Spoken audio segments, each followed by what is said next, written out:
Today we're going to show you how to build a Real Cedar railing bar, and it's a really cool way to enhance your outdoor living space, especially if you've got a deck that's a little on the smaller side and maybe you don't have an eating area that's big enough for a full table. Jim, take us through the features. Okay, so it's we're trying to keep this portable and light, so it's a really simple design. We're going to set the actual countertop portion 36 inches off the ground. We're going to have an 8-inch backsplash so that bottles and stuff don't fall off the back of it, so that's a safety feature. And we're trying to keep it really simple. Everything's a square cut. It's a really, really simple project. And of course we're going to use Western Red Cedar for this project because nothing looks, feels, or smells quite like Western Red Cedar. That's right. Plus it's an easy build. We're going to do this in 5 easy steps. We've already cut the wood, as you mentioned. What's step 2? Step 2 is to make the backsplash hook portion. Okay, let's get started.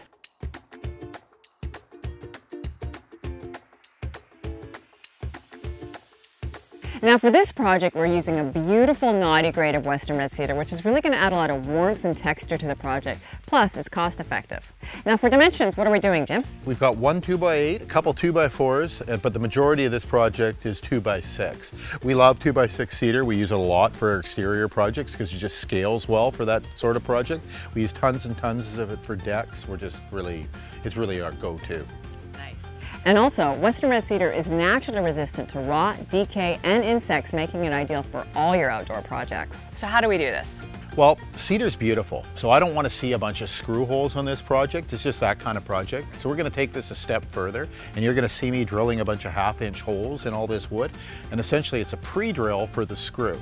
So I drill these holes, I put the screw in, and then later on, in the interest of efficiency, we're going to plug all those holes with little cedar plugs, sand them off, and you won't be able to see the screws. So that's what I'm going to start with, drilling these holes. Okay.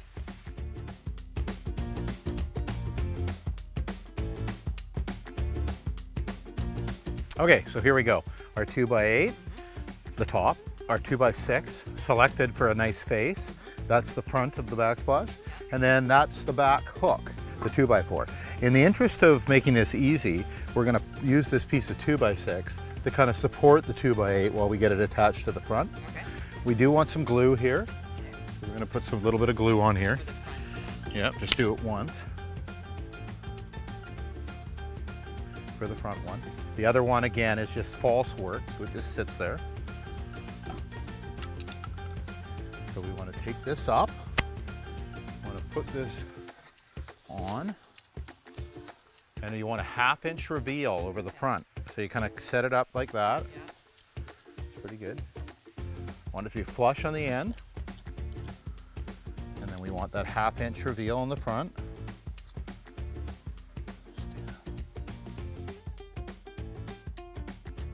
There's our 1/2-inch. And now I'm just I'm going to put this in right now just in the interest of making it easier. So here goes this one.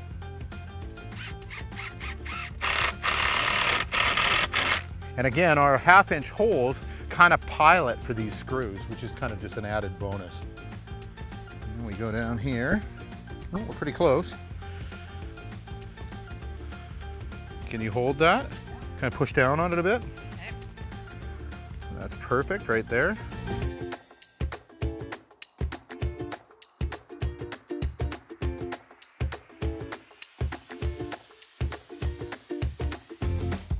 Okay, so this is designed to go on a 3-inch railing, and the railing's exactly 3 inches. So what we're gonna do is we're gonna give it about 1/8 of an inch.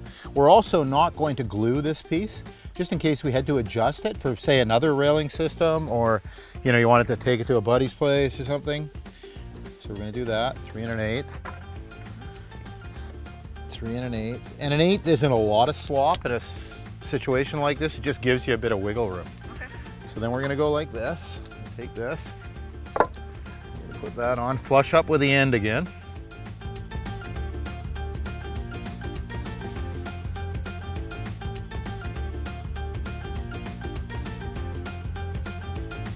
Okay, Sarah and I have tacked it together on either end with angle screws. Now we're going to put it on its side and put in all the face screws, and that'll cinch her right up. Nice. Okay. So what's the next step? Next step, we'll move this back, and then we're going to work on the frame for the countertop. Okay. Okay, so here we go. These are the cleats and the ends. Roughly, I'll put them roughly in their spots. Okay. We've pre-marked the front, so we know where they go. There we go. Now we're gonna screw them into place.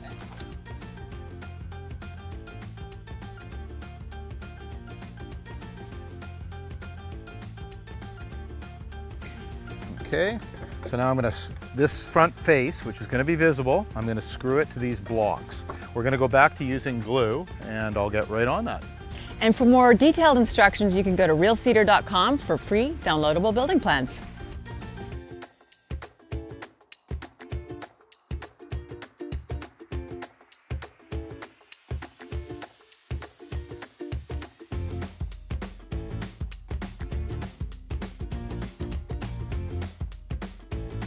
Perfect. Okay, so the frame's together, and now we're going to, these boards that we used down here for to support the frame while we're working it are actually the countertop. So we've selected it for the side that we want to look at to be down. So we're going to move this around and start fastening it from this side. And what kind of fasteners are we using for this? We're using stainless steel because they're non-corrosive, and in this case we're using 3-inch screws.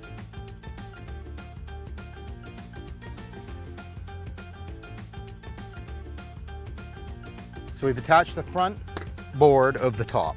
Now we're going to attach this second board in the same sort of manner. We want to make sure that it's flush on both ends, obviously.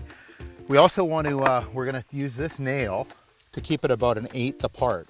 And that's just so stuff can drain through, it can kind of breathe, all that. So you just want 1/8 inch all along. Using it as a spacer. It's a spacer, yeah.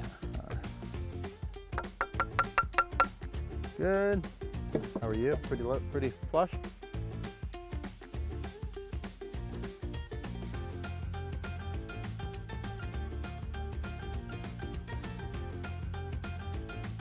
Okay, so I'm just going to throw a 3-inch screw on each end in a toenail situation, and then I just put 3 2-inch screws along this side on the back side so nothing will show. So this is the last 3-inch. There we go. Now it's very, very stable. Now we're going to take this top, lift it up, and put it on here, and put it together, and then basically the bulk of it is done. Okay, here we go. Okay. So now we're just attaching these two components. Yes, we are. Okay. So here we go. Right. Okay, keeping in mind everything's upside down. So we go like that. Now we're going to shim it up, or temporarily hold it, like this. Okay, put it down. And we want to. Okay, so here we go. So now I'm going to, it's pretty straight, everything's pretty good. I'm going to put a tack here and a tack here, 2 screws, and then I'm going to go along and start screwing these down and this in a kind of a order that I'm determining based on what needs to be kind of straightened up.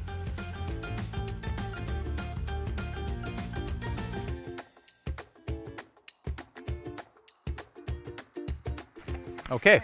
So lots of screws, there's a lot of timber here, so you just want to make sure it's real strong.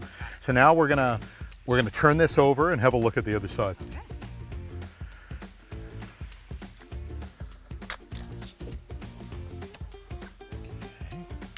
Wow, it's really coming along beautifully. Yeah, it's because it's Western Red Cedar. It's easy to work with. It's straight and stable. It's surprisingly lightweight, and the tools love it. What do we need to know here? Okay, so we're gonna fill all these holes now. So what I've done is I bought a plug cutter. You can buy them at your hardware store. This thing is a 1/2-inch plug cutter. I had a 1/2-inch spade bit, which I made these holes. So then I took this plug cutter.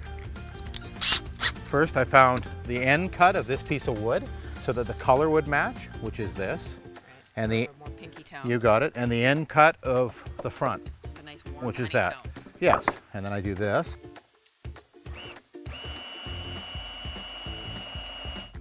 So I've drilled up a whole bunch of them, the ones we'll need, and then now we're going to take this chisel and snap them out.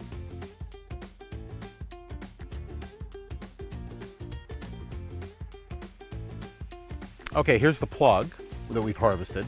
It's usually enough for 2 or 3, So I usually just take them and bang them in half just to make them go longer.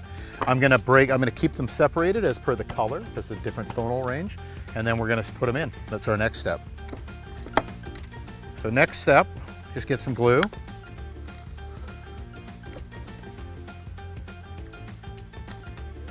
We're gonna dip it in the glue, lots of glue. Then you're gonna line the grain up. You can see the grain on that. Line it up so it's going the same way as this. These are just kind of general rules on plugs. And then you put it in and we'll just leave it to dry.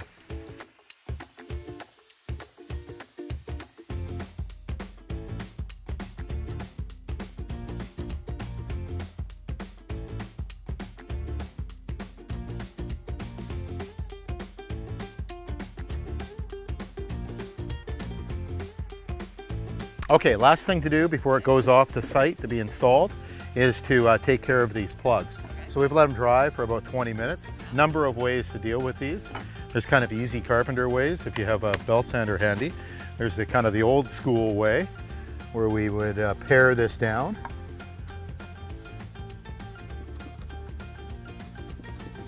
Like that, and then just take a sander to that. Or like I say, with something like this,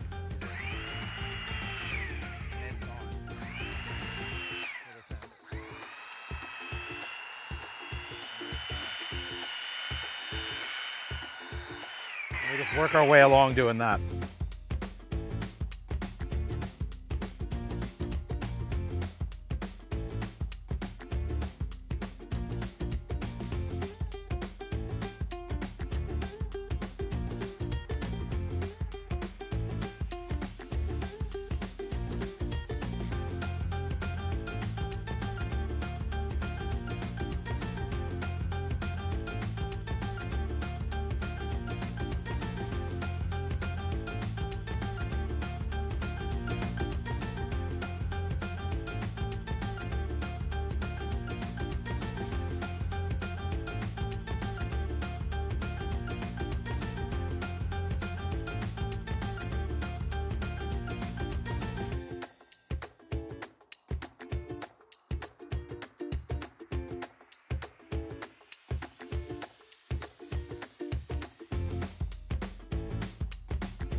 Well, let's flip it down.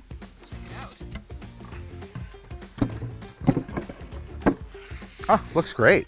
It does. And not only does Western Red Cedar look great, but it's actually a green choice. In fact, woods such as Western Red Cedar are far more environmentally friendly to manufacture than other building materials. So it's a choice you can feel good about. That's great.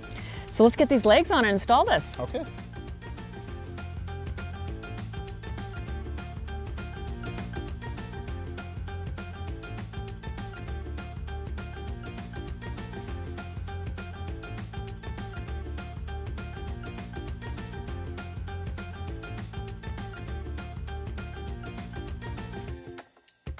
So we've got the bar top at the site where the homeowners want it. Now, in terms of installation, it can be quite site specific. Is that right, Jim? It can. It's built to go over any railing.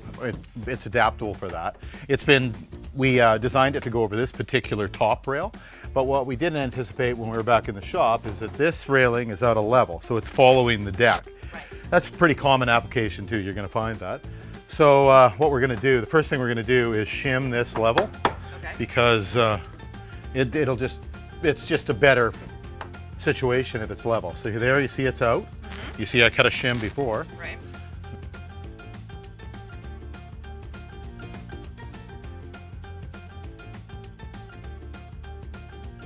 So it's level to the railing now. Yeah, and it's hanging on the railing, so it's not going anywhere. Right. So now what we want to do is the legs are going to be different legs, because of course this is level now, but the deck isn't. It's got lots of slope, which we like on a deck.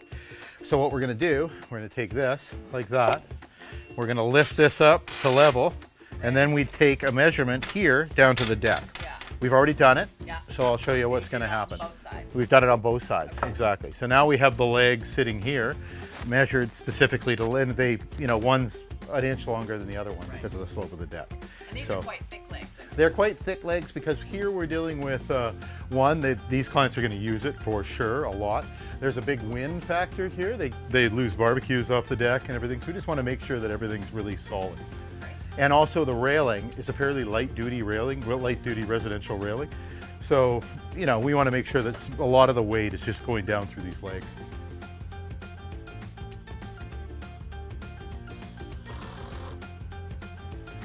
We're not going to screw it into the deck, obviously, because it's a waterproof surface, but this will do just fine.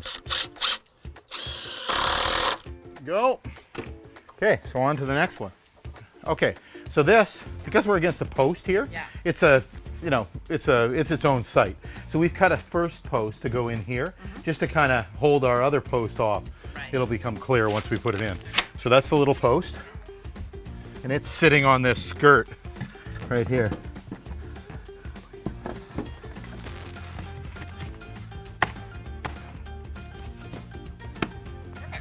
It is perfect. You gotta like that. Okay. And that's enough to hold it. We're just gonna put this post in just for aesthetics, just to kind of make it look better. So it matches the other side.